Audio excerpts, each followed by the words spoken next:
2022 at Robinson's Mall, Pavia. To start with, may I request everyone to please stand, most especially to our General President, to the Robinson's Mall Operations Manager, to witness the ribbon cutting and official opening of our SWM Summit and Expo. May I request Engineer Giuseppe, Ma'am Bernabe, and the representative from the DNR EMB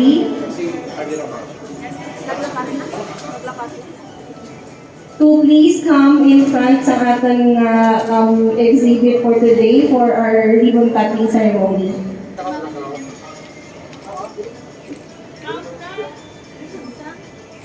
Okay, we will cut the ribbon in the count of 3.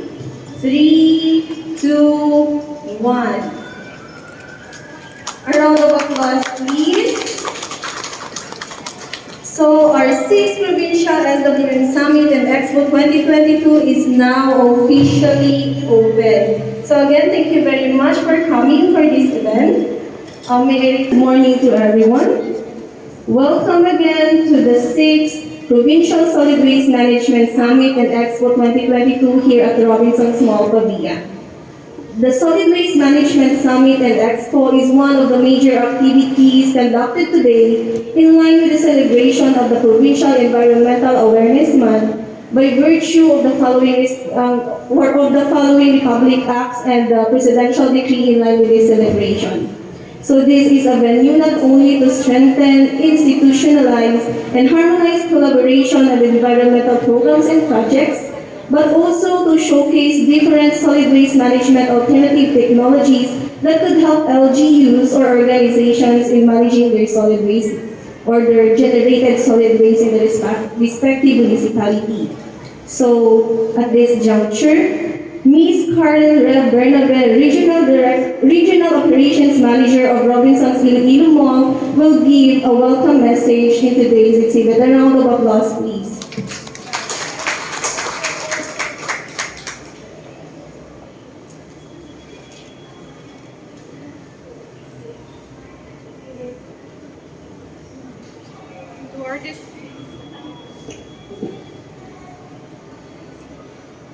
To our distinguished guests from the Chief Environmental Education and Information Unit, DNR EMB Region 6, Sir Rabi Carvajal, the President, Head of Iloilo Environment and Natural Resources Office, Engineer Julipe Suerte, partner companies, colleagues from RLC, friends, and to our dear mall goers, ladies and gentlemen, good morning.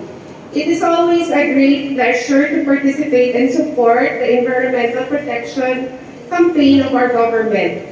Thank you to the PGenro for inviting us and letting us be part of the first Environmental Awareness Month. We take fulfillment as we join the series of activities lined up this November. From the bike pit plant at Dumangas Coastline last November 5, to being your venue for the Climate Change Consciousness Week exhibit, and now the Provincial Solid Waste Management Expo. I am sure we will learn from this event as we check on the latest and alternative technologies displayed here today. From your favorite place, Robinson's Pavia, we'd like to extend our utmost gratitude to the people behind this immensely successful project.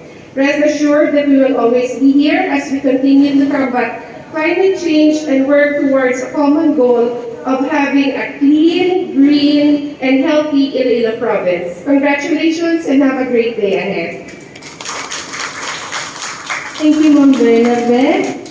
It's such a pleasure and honor for us also to have Robinson's Mall Pavia in support to our advocacy, especially in environmental management.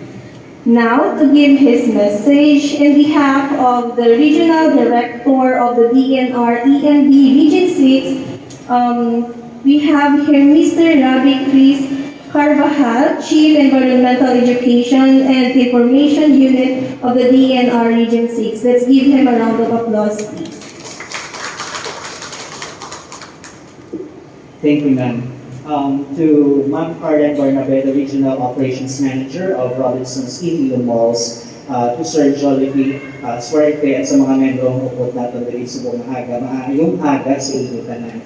On behalf of our regional director, let me read to you his message of support. The EMB Region 6 is thankful to be part of today's event and would like to congratulate the province of Iloilo for this activity and initiative on how to provide options to our local government units in Iloilo province to practice, reuse, recover, and divert the disposal of their solid waste through alternative technologies. We are grateful to be your partners in the implementation of proper solid waste management and practices. Milestones such as this, wherein we find solutions, options, and various alternative technologies, and reducing waste are always worth a celebration. And this only proves of our commitment to the purpose of turning waste into something useful. Having proper waste management and options can result to the availability of valuable materials to be reused, to be reduced, to be recovered, and to be recycled. Proper handling of our waste is important for the prevention of marine litter, the mitigation of the effects of climate change, and the protection of our environment. Alternative technologies can also be profitable if proper technology to be used are sustainable and environmentally friendly.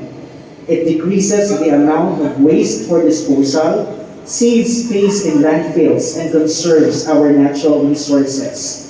Today is a collaboration of our efforts in our pursuit to upgrade what we have now and to better the facilities and instruments that would create positive impact.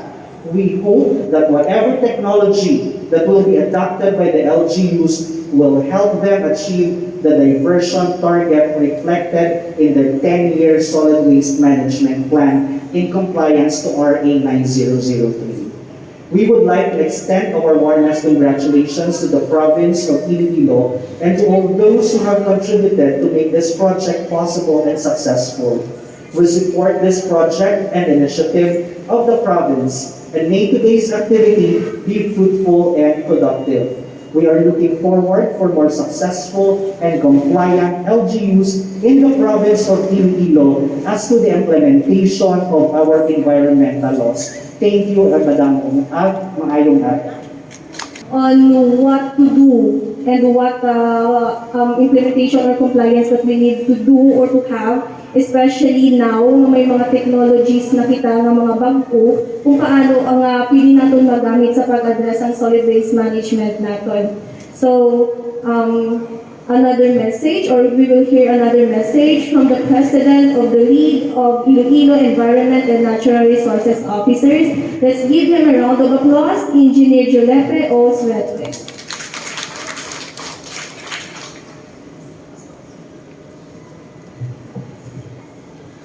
To Ma'am Karen Rimpernabe, the Regional Operation Manager of Provincial Small Iloilo, to the representative of AMB, Sir Rabi, to all the members of Iloilo Province, to all the stakeholders, and also to all the exhibitors from the various technologies and from the different places of the Philippines. Good morning and thank you for coming. So today, as we are here for the 6th Provincial Solid Waste Management Summit, during our meeting in the General Office with Robinson, with MIWD, with the League of Iloilo Menros, we identified that solid waste is the major problem of our society. That's why we identify or we highlight the importance of the technology, and we come up to have an expo today. So with this activity, we are here especially to my fellow Menros.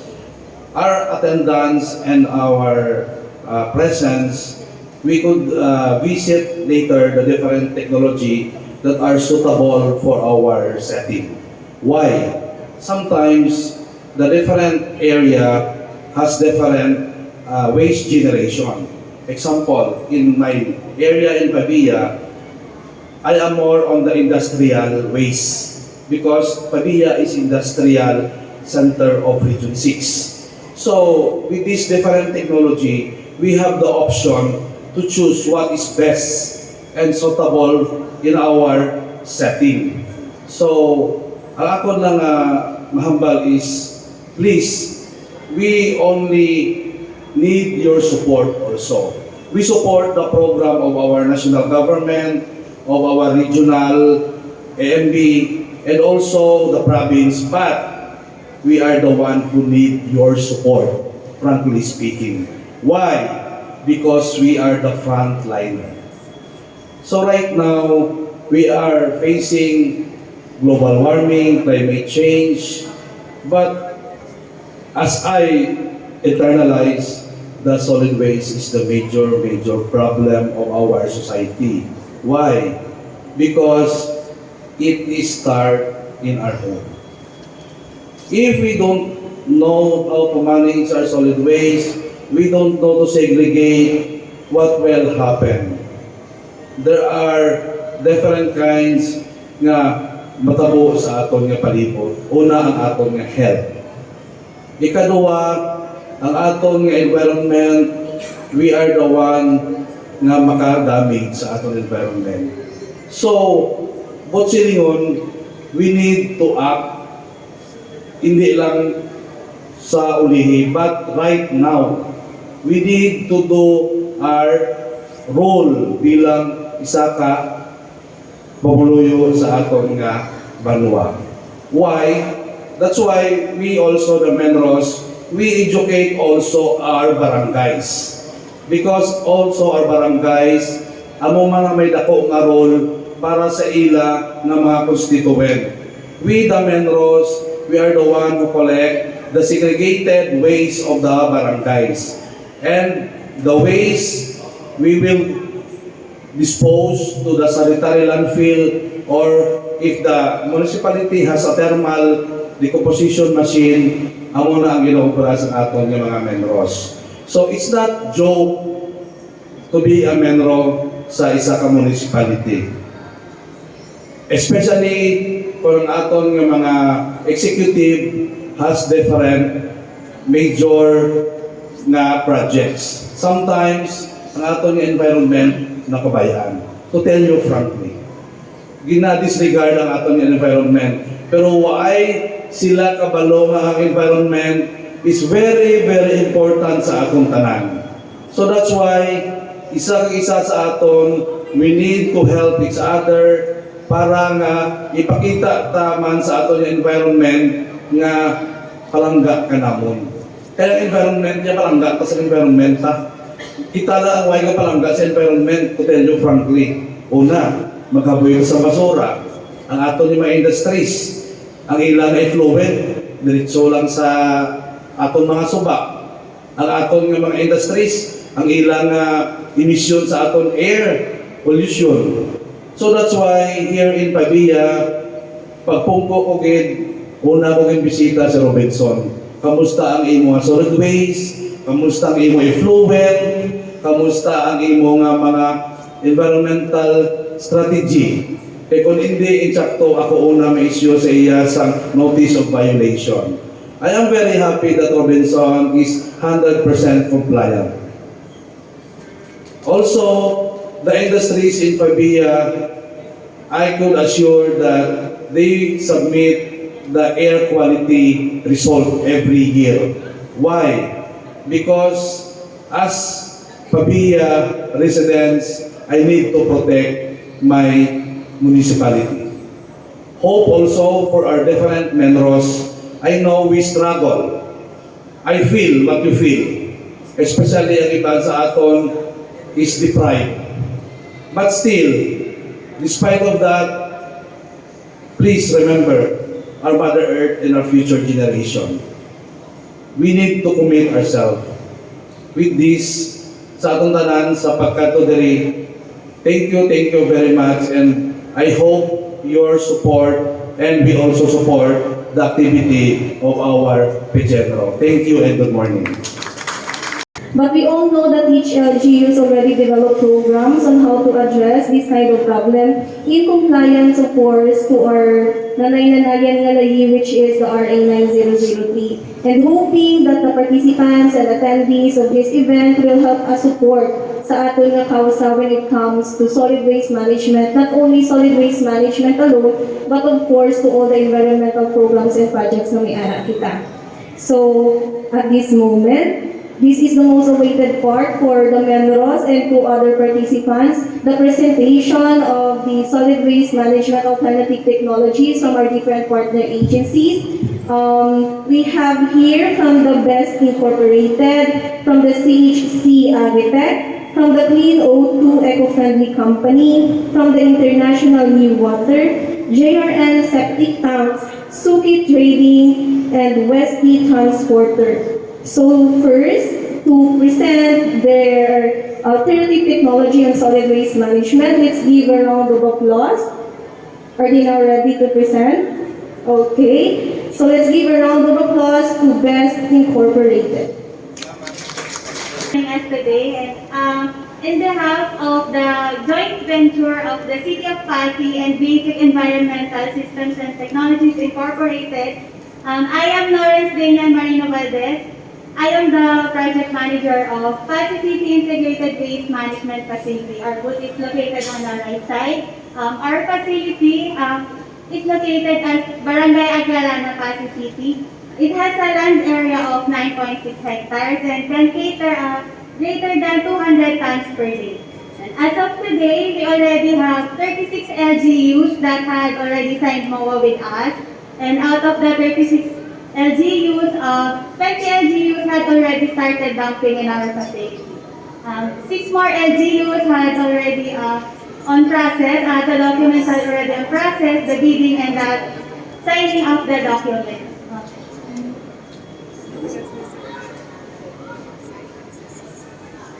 Aside from the dumping of residual waste, we also cater hauling services. In case that LGUs cannot provide trucks for hauling, we already have trucks in our facility always ready for hauling. Just call away and just have a schedule with us so that we can provide you the trucks that needed for the hauling services.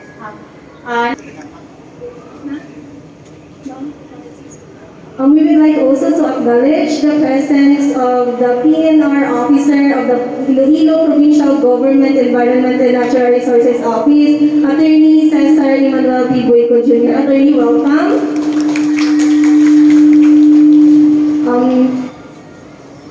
Okay. Good morning, everyone, ladies and gentlemen, to all the guests and to all other supporters of this event, the 6th Provincial Solid Waste Management Summit and Expo. So I would like to introduce myself and also to share our technologies with regards to solid waste management. So this is a new trend in waste management, and actually it already started since 2016 now. So this is in support of RA 9003 of 2000, which is the Ecological Solid Waste Management Act number 9003 of 2000, and the Philippine Clean Water Act of 2004, which is RA 9275, and also in support of RA 8749, the Philippine Clean Air Act of 2004. So, with regards to our company, what is CHC Agritech? So, I know may already diri iba nga familiar na. So, anyone from the group? Wala. Melrose. Okay, so, sir from Venezuela. From where come, sir? Okay, so what is CHC Agritech? So this is a division of Classic Herbs Corporation and is a leading nationwide distributor of natural microbial inoculants for agriculture, livestock, poultry, agriculture, and waste management. So this is 100% Filipino-owned, established in 2016, organic and biotech distribution company, and also a member of IPHONE, registered under the Department of Agriculture, FPA, BFAR, and PhilJets. Products analyzed by the National Institute of Molecular Biology and Biotechnology, and under research from the UP Los Baños. So this is a product safety analysis analyzed by the SGS laboratories that give certification for safety of products international or worldwide. So we use here is Japanese technology. This was formulated by Dr. Tetsuo Kamikawa, a world-renowned microbiologist and enzymologist. So I have also learned that Dr. Kamikawa stayed here in the Philippines to formulate these products to help us Filipinos, specifically the farmers. No? So this is, the products of Summiy Agritech are 100% organic. So may certification siya from OCCP also. So we would like to introduce our Agritech products. No? So specifically, the activator. So can you see here the activator? So what is Summiy Agritech activator? So Japanese technology with Filipino innovations. So the microorganisms used here are all endemic in the Philippines. That's why hindi na siya gina-manufacture. Because cost-effective. No? When you say cost-effective, they're not that mahal. Very effective. No? So what is activator? All natural organic solution. So, makita ng organic, walang halong chemical. Safe to humans and animals. So whether mahaklo naton, makaon, mainom, no? Hindi kita mahalitan, or even the plants or our animals, no? Pets or livestock. No? Even kita mga tao, hindi siya detrimental sa aton nga health. No? Actually, makabuligid sa aton nga health and our environment.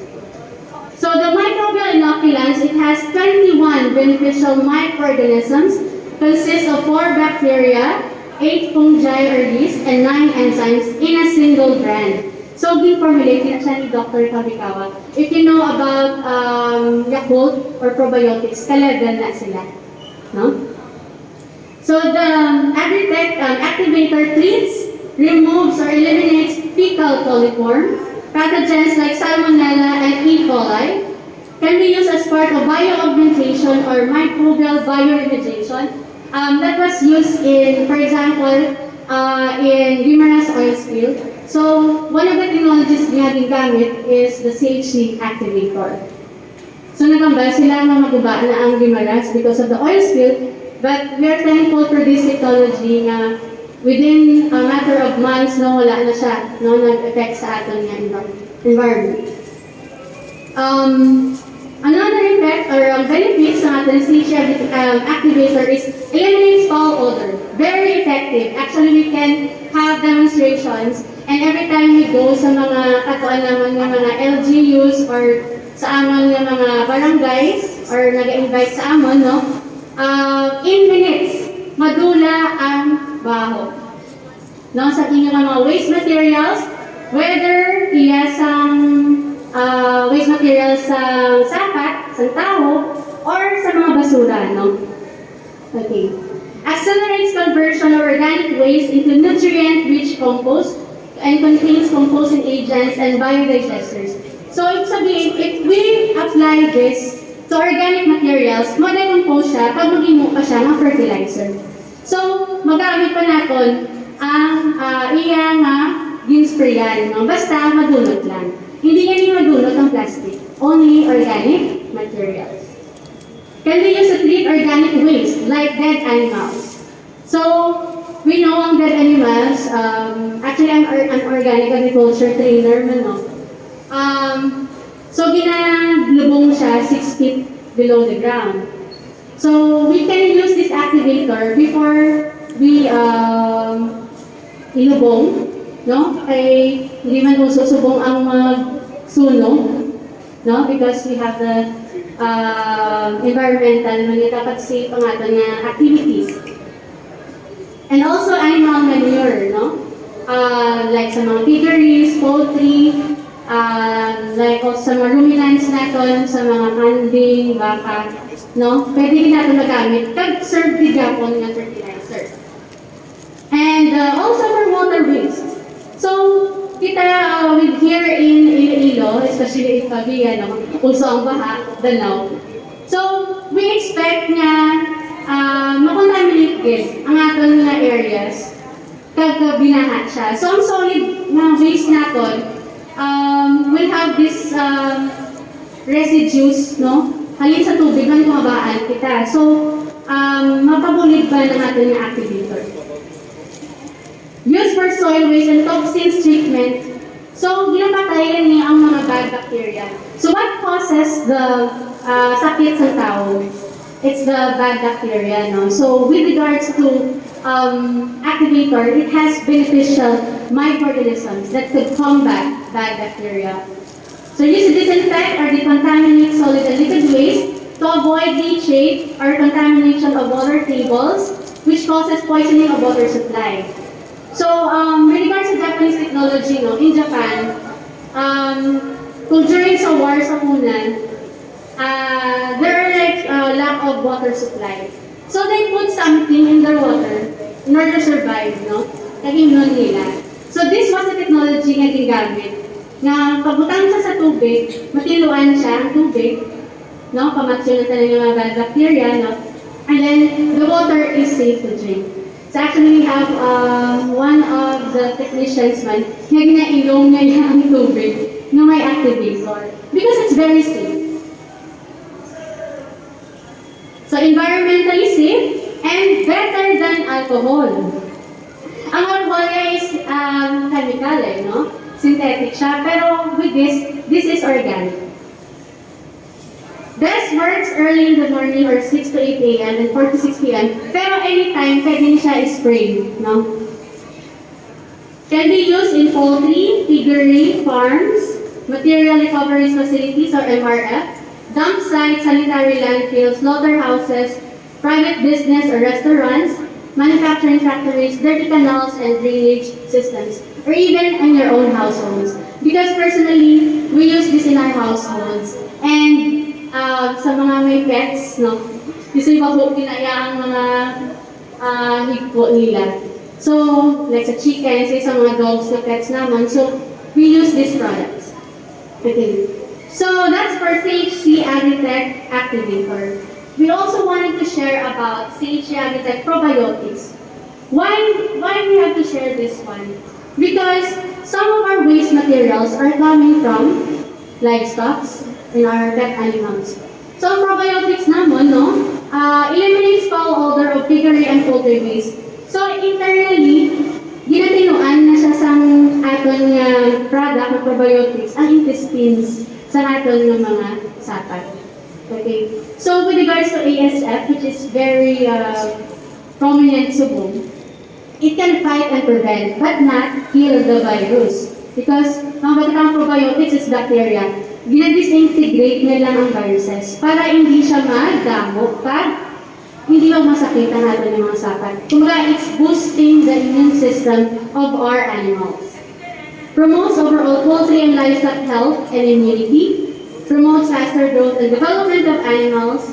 Eliminates internal parasites. Improves meat quality. Improves feed conversion ratio and flock uniformity. Better animal disease resistance and immunity. And higher livability and less mortality. So, that's for our CHC Agritech Probiotics. So, we have some events, no, like sa Manila Bay, one of the technologies na ginagamit sa pag-rehabilitate sa Manila Bay is CHC Activator. So, if you notice, no, grabe ang effects ng amoy siya mga product. And we are very thankful na na-introduce na siya sa aton. So this is a company that would want to promote a cleaner environment and we can change everything together. So thank you so much and again, this is from CHC Agritech. Everyone for coming. Kinungod ko nga magpalit para gamay na lang kamo. I heard kamo kanina. But I'd like to say welcome and thank you to our partners from Best Incorporated, CHC Agritech, Clean O2, International New Water, DRN Certican, Suki Trading, and Westy Transporter. And of course, to all our guests, and to the beautiful people who takes care of the environment for our province and for our municipalities, ang atong mga membro. Thank you very much, Engineer, and to the officers and the members for being here. Mga beautiful people, because those who take care of the environment are beautiful. And of course, to those who support the programs of the province, being our partners always, si Ms. Carlene, thank you very much again, ma'am, for having us. We were here last Saturday. To open up and to talk about climate change. We have our exhibits here for about climate change, and we were, as we talk about climate change, these are very real issues that we're talking about. When we ask people what's climate change, isa natulog lang kita. How does climate change affect you? Natulog lang kita. But the effects of climate change are very real. Very real. You can see that sa atong mga rainfall na subong. Before Frank, we average about 200 to 300 millimeters of rainfall a month.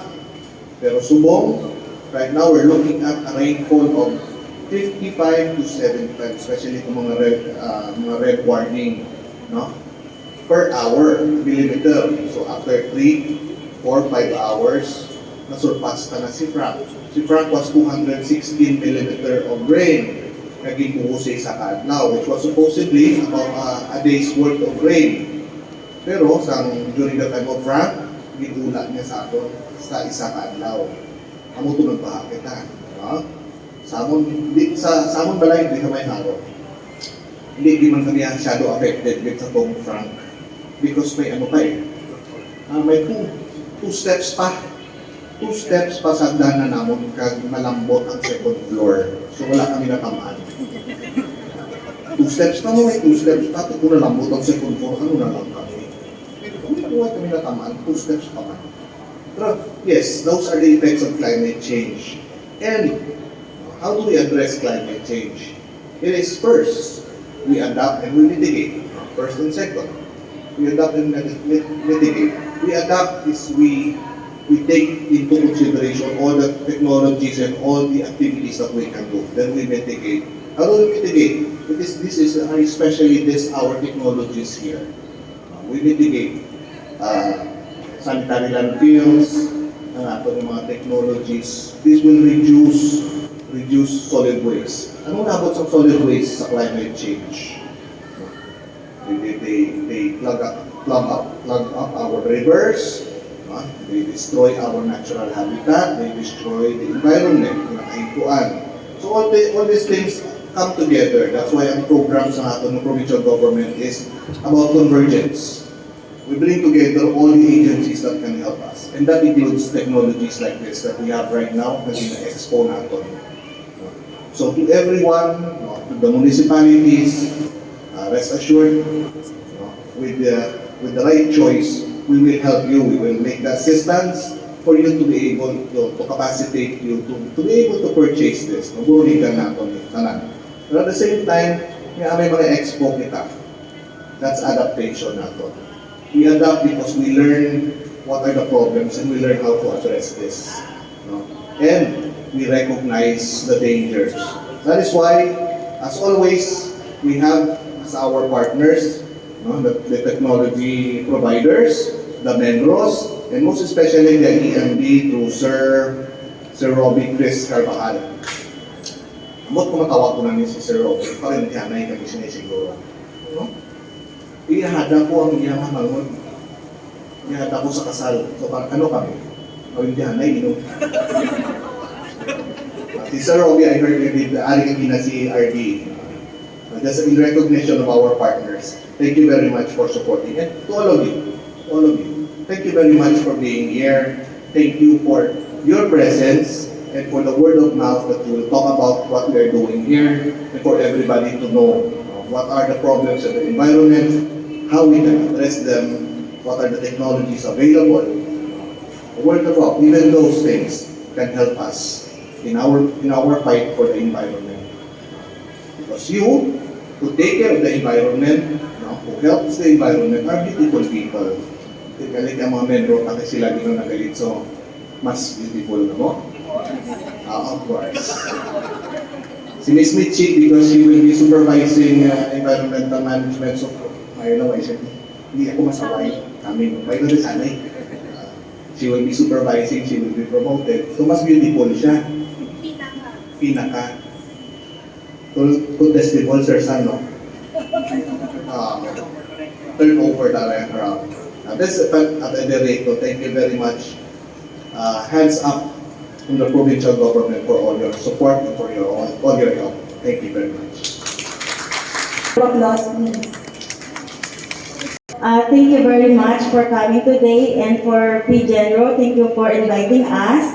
I know some of you already heard this presentation a lot, but let me explain again one more time. So, the Clean Auto Eco-Friendly Corporation, the Clean Auto represents the ultimate by Auto 1000. So, the Clean Auto Eco-Friendly Corporation is established in the Philippines on 2019 under Securities and Exchange Commission, and we have the main office in Taguig City, and also we have Cavite and Iloilo City office as well for after-sales services. So our technology is verified by DENR and DOST with environmental and technology verification, and our company is a Philjips Platinum member, so we are eligible to join government meetings. Also, we have the certificate of product registration as a device used for treatment of medical waste from FDA and DOH. And we have the industrial design from IPOPIL as a Bureau of Patents, and we are registered as a thermal decomposition device. Also, we have the Korean patent and Philippines patents as well. So let me show you a short video as an introduction of our technology. So this is our machines looks like. So this is from Pututan Municipal Hall, and as you can see, it's just small and compact, so we don't need a wide space for this kind of technology. And most importantly, we are only technology verified by DENR and DOST and proven to comply all the parameters like RA 8749 and RA 6969. Also, only technology for as a device for treatment of medical waste. And this is the mga medical waste from the Provincial Hospital. So mga quarantine COVID-19 facility in treat sa amon nga machine. And during the treatment, ang si Governor Arthur Defensor witnessed this kind of machine. So mga, as you can see, mga kita nyo, basa siya, pero kaya siya sa amon nga machine.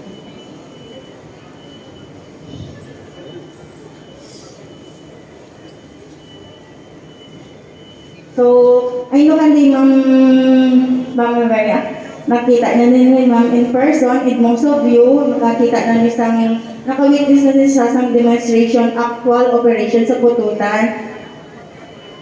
And only hindi lang siya medical waste, so for the solid waste, pwede man siya, most of kinds of general waste is pwede sa amon na machine, like the plastic, vinyls, mga styrofoam, which is kung sa open burning, mabaho siya kag maitong. Pero in our technology, this is a non-smoke technology. And ang mga diapers, like from the hospital and anywhere, pwede man siya sa amon nga machine. So, amo na siyang mga basura nga wala na din siya use after natin siya gamiton. So, for the pathological, so example to kagina, chicken and pigs, and other more, mga. So this is a non-smoke technology, pero kung i-open mo siya, this is the literal open burning. So amo ni siyang actual gid nga kulay sa basura if it's outside our technology. Pero kung saradahan to siya ang bottom door, which is wala na siya ginabuksan during operation. So, makita niyo is non-smoke or non-odor. So, ang iban dire is ma-justify gid nga it is true and wala siya biro. So, it's still white and clear inside the chamber. So, Auto 1000, this is our technology, Auto 1000, which is the future for waste management. So, for the technical specification, our technology and thermal decomposition, its model name is Auto 1000, and for the material usage is stainless steel, so it may last more than 10 years with the proper operation and maintenance. For the power consumption, we only use for maximum of 2 kilowatt per hour. It is because ginagamit na siya for blower. And for the fuel consumption, so it is just maximum of 20 liters per cycle. So recommended time is 8 to 12 hours.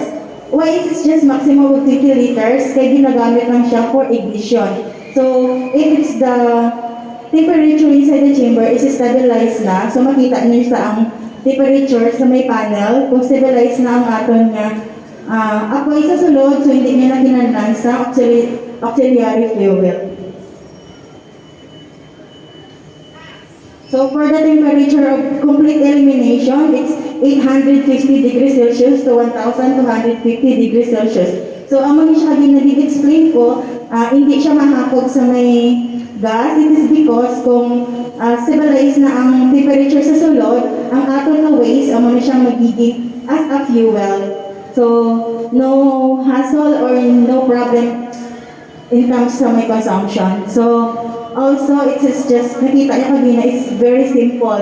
So, hindi niyo siya kinanglan sa big installation or sa malapad big space. Only you have to do is i-plug mo lang siya and then, ma-function na siya and only 2 person or 1 person can use that kind of machine. So, simple maintenance, only cleaning, and for the spare parts, you don't need a lot of, hindi siya kinanglan. Hindi siya kailangan islan na islan. Actually, wala siya dapat islan. It's just maintained. And then for verified technology, here in the Philippines, so DNR in the UST, gin-test ang ammonia emission and ash test. So later on, ipakita ko sa inyo ang parameters na nakuha sa ammonia machine compared sa DNR standard. So for DOH and FDA CPR, so pwede man siya sa hospitals for medical waste. So this is ang pictures ng gin-test ang amon nga machine sa Panglao, Bohol. So this is from SGS, DOST Central. And some sterilization testing, actually dinilala siya sa Iloilo gin-test. So most of medical waste, like sharps, gin-test siya sa FDA, that's why naging certified kami sa Certificate of Product Registration. So to explain the ETV, so ETV is a real-world test and demonstration to verify the technology with regards to all relevant parameters. So DENR shall recognize the ETV of the UST and DENR shall no longer process and approve application for technology approvals because of DENR in the UST Joint Administrative Order number 012006. So for the testing, so the DOS and the DENR tested our air emission. So we passed the standard set of Republic 8749 for Philippine Clean Air Act and for the output ash, standard set of RA 6669. So it is considered non-hazardous since it's all tested. So, amo siya ang mga basura, maging test dito sa Panglao, Bohol, sa amon nga machine. And equipments and mobilization na ginamit sa SGS and UST to test our tech machine. And sa amo siya ginahamba ko ang sa may parameters. So, ang DOST, gin-test nila siya 3 kaadlaw. So, kada adlaw, 12 hours to 14 hours na nila gin-test, makuha lang ang average niya nakita nila sa amon nga machine. So, kung makita nyo, ang DNR standards is the international nga standard. So, very high gid siya. Compare nga sa ibang kuno nga country, mas stricto kuno ang aton nga DNR DOST. Pero kung nakita nyo ang average na nakita, gamit ko kagina ang mga equipments ng DOST, amo lang gid ni siya kanubo ang average nga nakita. So, for 3 runs, for 12 hours to 14 hours, so this is very accurate for their testing. Most importantly, dioxin endurance, kaya man siya pinaka-delikado sa aton, pero nakapasama siya yapon sa standard ni DENR.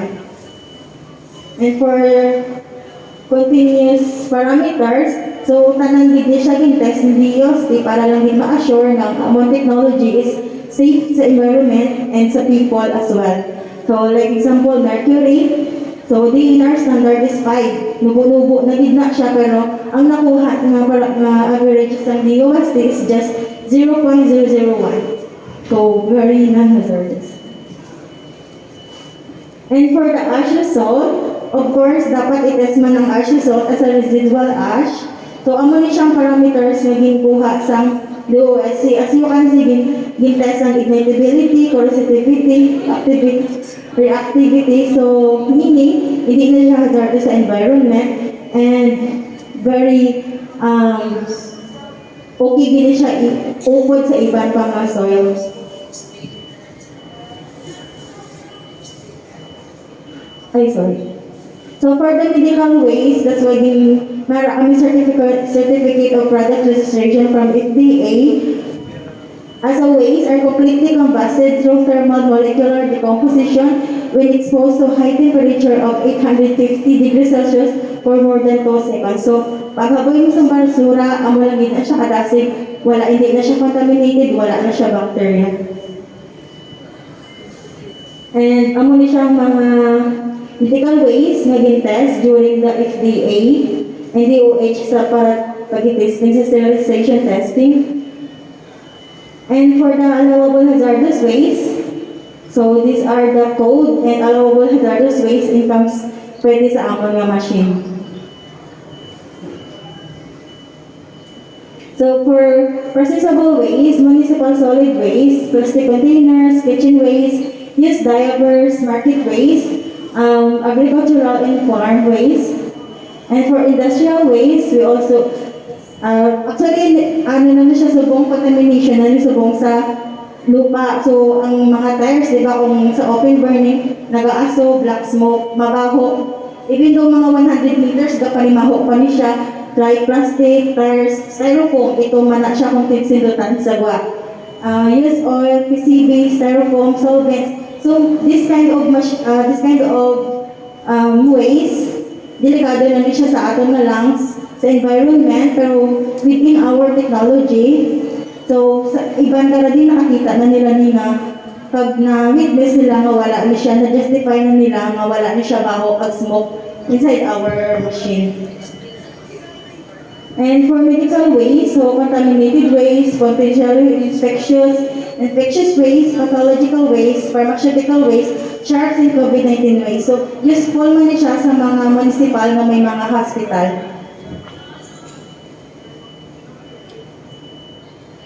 So for COVID-19 waste, the ILG had a Memorandum Circular number 2020-147 that ensured that COVID-19 related waste are properly treated with available technology like this kind of machine, which is DOH and DENR approved. So, current medical has waste management. So, makita nyo kalawig ka process, tapos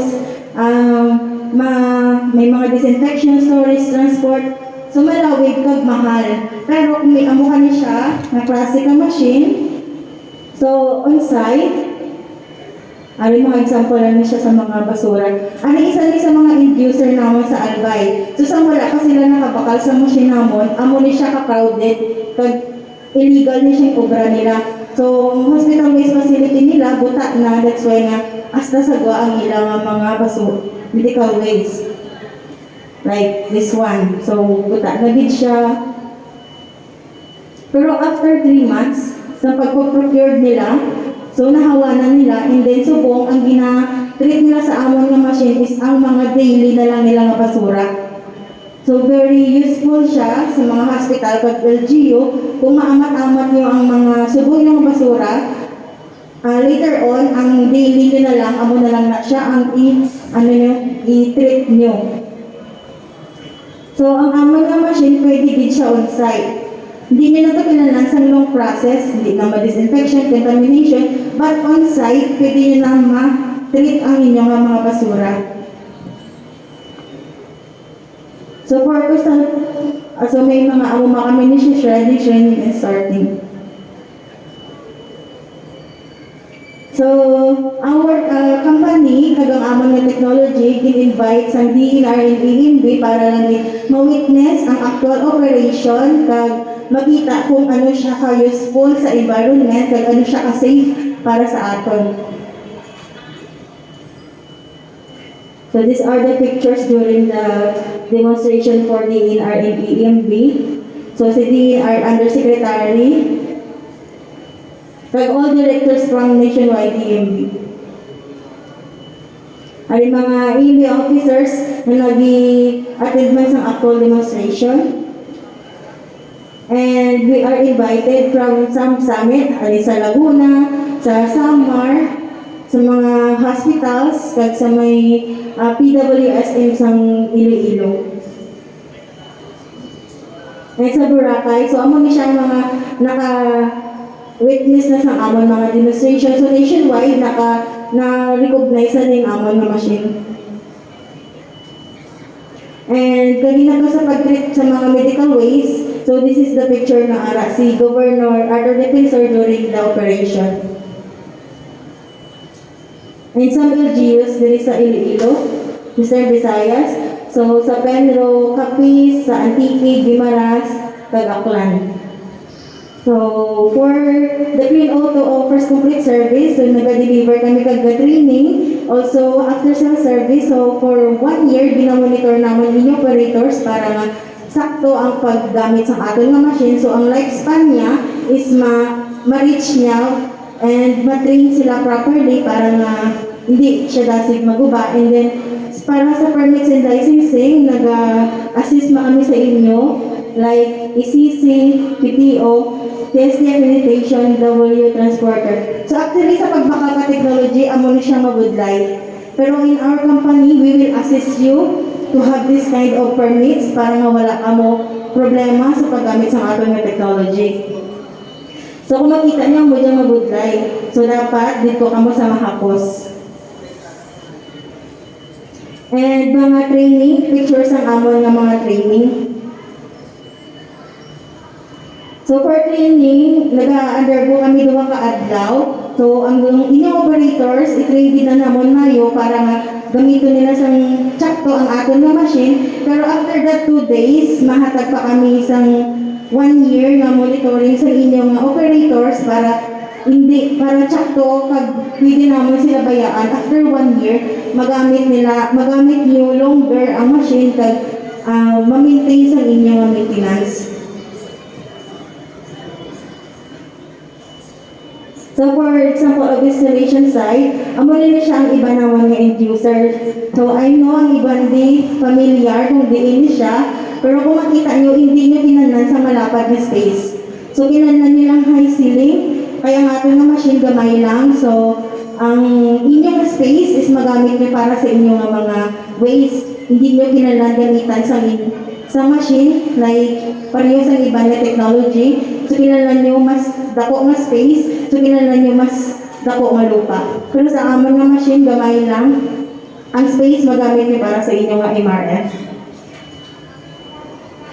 So, subong, may mga, amo na siya sa Western Visayas ang mga nakabakal, kag actually damo pa kami mga incoming biddings kag inquiries regarding sa amon nga mga machine. So, thank you for listening and we're open, our booth is open for you. Thank you.